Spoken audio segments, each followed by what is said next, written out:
और चलिए रुक करते हैं बड़ी खबरों का। बैंकॉक पब अग्निकांड में बड़ा खुलासा दर्शकों हुआ है। अल्कोहल से आग भड़कने की आशंका है। फिलहाल आपको बताएं कि जांच एजेंसियों ने लगातार जांच की है और जुटाए अहम सबूत। हादसे के कारणों की विस्तृत जांच जारी है। सुरक्षा मानकों पर उठे गंभीर सवाल।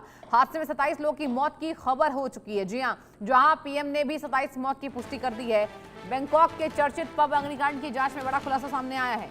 वो ये है कि शुरुआती जांच के आधार पर अधिकारियों का मानना है कि आग तेजी से फैलने की एक बड़ी वजह है अल्कोहल या ज्वलनशील पदार्थ हो सकते हैं। जांच एजेंसियां घटनास्थल से जुटाए गए सबूतों और फॉरेंसिक रिपोर्ट के आधार पर आग लगने की पूरी वजह का पता लगाने में जुटी हुई हैं। हादसे के बाद पब के सुरक्षा इंतजामों और अग्निशमन मानकों को लेकर भी गंभीर सवाल खड़े हो गए हैं। अधिकारी ये भी जांच कर रहे हैं कि क्या सुरक्षा नियमों का पालन किया गया था या क्या किसी तरह की लापरवाही इस हादसे के कारण बनी।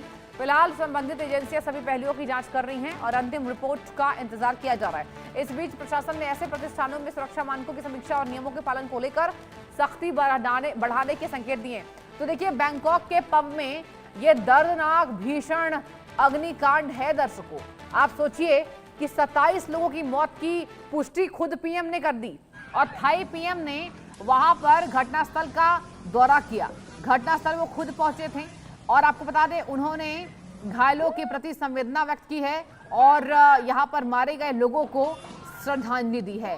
पब अग्निकांड में 27 लोगों की पुष्टि हो गई है। घायलों का अस्पताल में इलाज जारी है। आग के कारणों की जांच जारी है।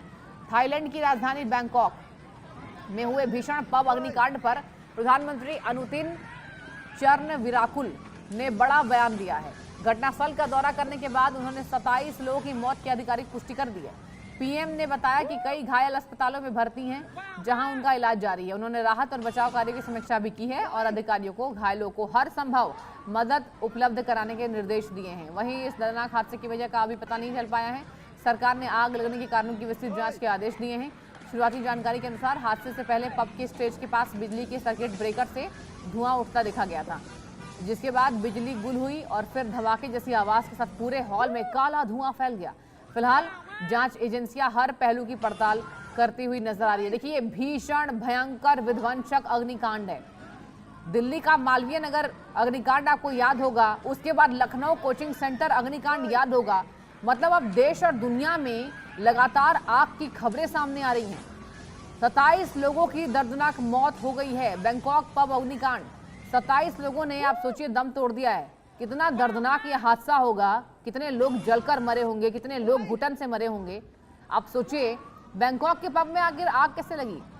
भावना, मेरी संवाददाता जुड़ चुकी है। भावना, देखिए, एक बात तो तय है कि अब देश और दुनिया से लगातार अग्निकांड की खबरें डरा देने वाली हैं। आप सोचिए, 27 death. Bhavna, it's too much. आप बताइए क्या जानकारी। जी देखिए, बात बिल्कुल सही है कि बैंकॉक से जिस तरीके से घटना सामने आई है, पब में जिस तरीके से आग लगी, उसमें 27 लोगों की जो है मौत हो गई है। वहीं बताया जा रहा है कि अगर सेफ्टी नॉर्म्स की बात की जाए तो इसके अंदर सेफ्टी नॉर्म्स या फायर इक्विपमेंट्स की कोई भी जो है सुविधा नहीं थी। वहीं अगर एंट्री एग्जिट की बात की जाए तो केवल एक सिंगल एग्जिट जो है वो बना हुआ था। वहीं मैं आपको बता दूं, लोगों ने जान बचाने के लिए कुछ लोग जो है रेस्ट रूम में घुस गए थे, लेकिन कहीं ना कहीं धुआं जिस तरीके से बढ़ता गया, आग की लपटें जिस तरीके से बढ़ती गई, तो उन 27 लोगों की जो है मौत हो गई है। वहीं 60 से अधिक लोग जो है इस पूरी घटना में घायल बताए जा रहे हैं, जिनमें से 22 की हालत जो है गंभीर बनी हुई है। ये कहा जा सकता है कि जिस तरीके से ये घटना हुई है और देश भर में जिस तरीके से एक के बाद एक अग्निकांड सामने आता है, तमाम बड़े सवाल खड़ा करता हुआ नजर आता है। क्योंकि जब घटना होती है तब तो प्रशासन की बात की जाए, अधिकारियों की बात की जाए, सभी एक्टिव मोड में नजर आते हैं। लेकिन घटना से पहले जब ये पब चल रहे होते हैं, जब कोई कोचिंग इंस्टीट्यूट चल रहा होता है, तो आखिरकार तब प्रशासन आंखें मूंदे हुए क्यों बैठा होता है? क्या वास्तव में किसी घटना के होने का इंतजार करता है और उसके बाद एक्शन में आता हुआ नजर आता है? तो अगर देखा जाए तो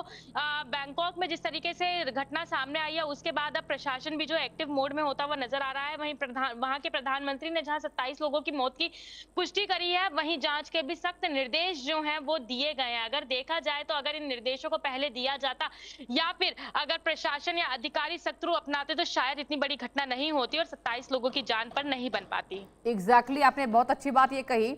और देखिए भावना, एक बात तो तय है कि कहीं ना कहीं अग्नि सुरक्षा पालन नहीं किए जाते हैं तमाम पब्स में। मतलब घटना का इंतजार सभी सरकारें, देखिए मैं ऐसा नहीं कह रही हूं कि केवल देश और दुनिया से ऐसी खबरें आ रही हैं, हमारे भारत में ही आप देखिए, जब एक कांड हो जाता है उसके बाद चेकिंग अभियान चलाया जाता है, फिर मामला ठंडे बस्ती में चला जाता है। भावना, लेकिन इन 27 लोगों का क्या, बेचारे आप सोचिए, जलकर मरे, कितनी दर्दनाक मृत्यु हुई। भावना, जी देखिए, बात बिल्कुल सही है। अगर दिल्ली की बात की जाए तो दिल्ली के शाहदरा की बात की जाए, मालवीय नगर की बात की जाए, ऐसी ही घटना सामने आई थी। जब घटना हुई थी तब प्रशासन एक्टिव मोड में नजर आया था और उससे पहले और उसके बाद में देखा जाए तो प्रशासन किसी भी तरीके से कोई भी नॉर्म्स को चेक करते हुए नजर नहीं आया था। और अगर उसके बाद की बात की जाए, जहाँ कुछ लोगों की जान गई, वहीं जान गंवाने के बाद जब घटना हुई थी तब तो जो है शुरुआती जाँच बहुत ही एक्टिव मोड में नजर आ रही थी। लेकिन अब ये कहा जा सकता है वो जाँचें जो है वो कहीं ठंडे बस्ते में चली गई है। यानी कि लोग तो अग्नि की भेंट चढ़ गए हैं, लेकिन अगर बिल्कुल। जांचों की बात की जाए तो उस समय कागजी कार्रवाई करते हुए जांच आनन फानन में तेजी से दिखाई तो जाती है, लेकिन उसके बाद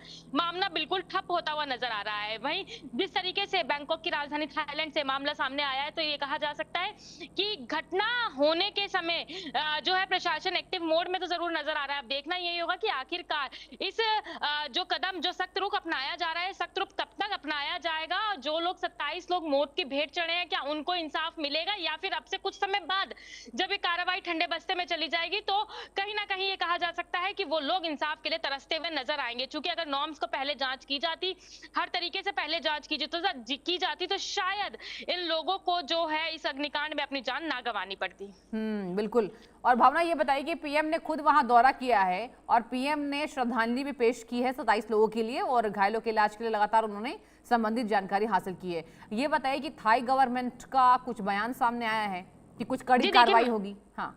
जी देखिए, मैं आपको बता दूं, जैसे कि हम लोग चर्चा भी करते हुए नजर आ रहे हैं कि ये बात सही है कि वहां के प्रधानमंत्री ने जो है दौरा किया है, लोगों की मौत की पुष्टि भी करी है और जांच के सख्त आदेश भी दिए गए हैं। और ये भी दावा किया गया है कि जो लोग इसमें आरोपी पाए जाएंगे उनके खिलाफ सख्त से सख्त कार्रवाई की जाएगी। लेकिन कार्रवाई किन के ऊपर, जो नॉर्म्स को तोड़ते हुए नजर आए या जो प्रशासन आंखें मूंदे बैठा हुआ था उनके ऊपर, ये बहुत बड़ा अहम सवाल खड़ा हो जाता है। क्योंकि देखा जाए तो कहीं ना कहीं इसमें प्रशासन और अधिकारियों की लापरवाही जरूर सामने आती है। जो लोग नॉर्म्स तोड़ रहे हैं, अगर उनके खिलाफ ही सख्त कार्रवाई की जाती तो शायद इतना बड़ा अग्निकांड नहीं होता।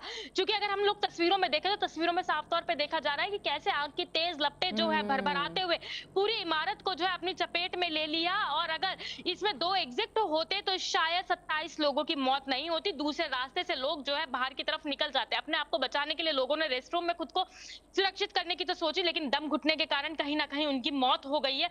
प्रशासन द्वारा ये कहा गया है कि सख्त कार्रवाई की जाएगी। वहां के प्रधानमंत्री द्वारा जहां श्रद्धांजलि दी गई है, उन्होंने मौतों की पुष्टि की है। जो गंभीर रूप से घायल है उनका इलाज भी हॉस्पिटल में जारी है और उनका साफ तौर पे कहना है कि अब जो भी इस पूरे मामले में, इस अग्निकांड में लापरवाह पाया जाएगा उसके खिलाफ सख्त कार्रवाई की जाएगी। भावना, एक और अहम सवाल ये बताइए कि क्या इसमें कोई भारतीय थे, क्या कोई इंडियन थे? जी देखिए, मैं आपको बता दूं कि अभी जब डेड बॉडीज रिकवर की गई तो इसमें अभी ये स्पष्ट नहीं हो पाया है कि कोई भारतीय भी वहां पर मौजूद था या नहीं था। इसको लेकर थोड़ा सा इंतजार करना होगा। जब पूरी डिटेल सामने आएगी उसके बाद ही स्पष्ट हो पाएगा कि मरने वाले केवल थाईलैंड के ही थे, वहीं के लोग जो है इस पब में आए हुए थे एंजॉय करने के लिए, या फिर कोई भारतीय भी वहां पर पहुंचा हुआ था। तो तमाम कुछ सवाल खड़े होते हुए नजर आ रहे हैं। अब देखना ये होगा कि आखिरकार प्रशासन किस तरीके से कार्रवाई करता है और कितने लोग जो गंभीर रूप से घायल है। चूंकि बताया जा रहा है कि 62 लोगों में से लगभग 22 लोग जो है वो गंभीर रूप से घायल है, जिनका इलाज जो है फिलहाल हॉस्पिटल में जारी है। तो आखिरकार इसमें यह भी देखना खास होगा कि मौतों का आंकड़ा और कितना बढ़ता है।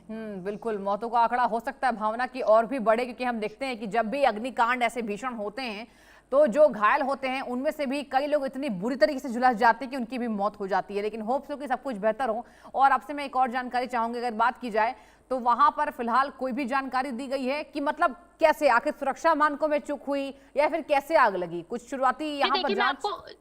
जी देखिए, मैं आपको बता दूं कि शुरुआती जांच में सामने आ रहा है कि पब में जो स्टेज बना हुआ था उसके पास से जो है हल्का धुआं उठता हुआ नजर आया था और वही धुआं जो है लपटों में तब्दील हो गया और आग इतने भरभराते हुए फैलती हुई नजर आई ताकि पूरी इमारत जो है उस आग की चपेट में आ गई। देखिए, पब था, समझने वाली बात होगी, पब था तो अल्कोहल का भी इस्तेमाल जरूर हो रहा होगा। तो कहीं ना कहीं एक बड़ी वजह वो भी बन रही है। जो आग जो एकदम से इतनी भरभराकर बढ़ती हुई नजर आई तो शायद वो अल्कोहल की वजह से भी जो है आग बढ़ना भी एक कारण माना जा सकता है। अब देखना यही होगा कि जहां शुरुआती जांच में स्टेज के पास उठे धुएं की वजह से आग कारण बताया जा रहा है और आग इतना विकराल रूप किस कारण से ले गई, पुलिस जो है हर एंगल से जांच करती हुई नजर आ रही है। देखना ये होगा कि आखिरकार जांच में क्या निकल कर सामने आता है। बिल्कुल, आपने बिल्कुल ठीक कहा। और देखिए भावना, वहां पर कोई एग्जिट गेट था ही नहीं अलग तरीके से।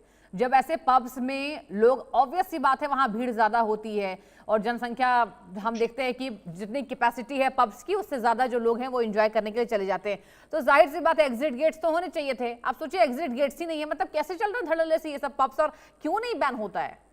जी देखिए, ये बात बिल्कुल सही है। जिस तरीके से केवल एक ही एग्ज़िट गेट था और वहाँ पर भी आग लगने के कारण जब लोग वहाँ से बाहर नहीं निकल पाए, तो कहीं न कहीं वो इस अग्निकांड में मौत के भेंट चढ़ गए हैं। अगर देखा जाए तो अगर इसी चीज़ को लेकर प्रशासन या वहाँ के अधिकारी इस मामले को अपने संज्ञान में लेकर इसको लेकर सख्त रुख अपनाते, तो शायद ये कांड इतना बड़ा चलिए नहीं ठीक है होता और भावना, आपने बहुत 27 अच्छी लोगों की जानकारी मौत दी, नहीं बहुत होती। बहुत शुक्रिया तमाम जानकारी हम तक